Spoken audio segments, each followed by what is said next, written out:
ఎన్నో ఉన్నాయి ఇంతకుముందు. మీకు పిరమిడ్స్ తప్ప ఏమీ మిగలలేదు అక్కడ.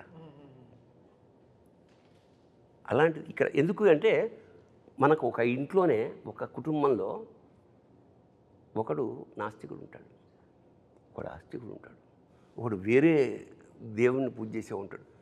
మనకి తేడా లేదు. నిన్ను ఎప్పుడు ఇబ్బంది పెట్టరు, వెళ్ళు రోజు వెళ్ళు అనేవాడు చెప్పండి నీకు. బట్ అది జీన్స్లో మనకి. సో సర్వేభ్యో అందరిలోనూ మనం దైవాన్ని సంకల్పం. అందుకనే నేను నాలోన శివుడు గలడు, నీలోన శివుడు గలడు, నాలోన గల శివుడు నీలోన గల శివుడు లోకమ్ములేలగలడు, కోరితే శోకము బాపగలడు. ఏమిటి? ఈ తల్లిపోయింది, ఇతను ఎక్కడో ఉన్నాడు, రావడానికి వీళ్ళని కేచరీ గమనం మీద వస్తే తప్ప అక్కడ రాలేడు.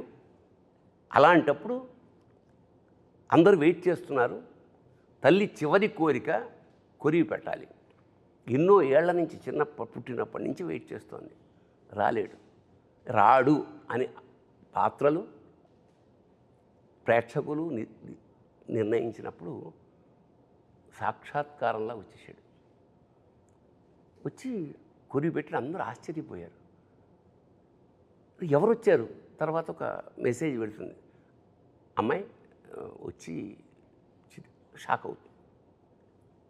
ది రీజన్ ఈజ్, అప్పుడు నాకు అనిపించింది నాలోన శివుడు గల్డంటే ఇదే.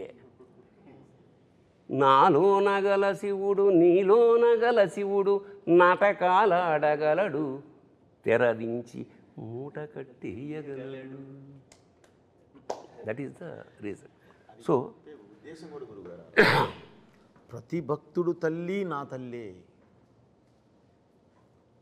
ప్రతి భక్తుడు ధర్మాన్ని కాపాడడానికి నిలబడి ప్రాణం కూడా పణంగా పెట్టి అవసరమైతే ధర్మం కోసం ఏదైనా చేసే ప్రతి భక్తుడు తల్లి నా తల్లి అని చెప్పేదే ఆ రోజు అక్కడ ఉన్న సదుద్దేశం గురుగారు. వండర్ఫుల్. ఎందుకంటే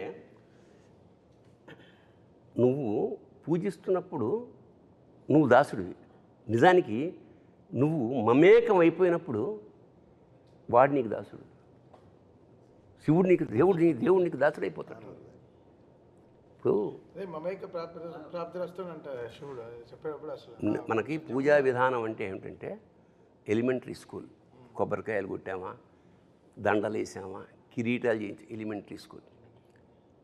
నెక్స్ట్ స్టేజ్ అక్కడ ఏమంటాడు, దేవుడు అనేవాడు నేను వేరు అని.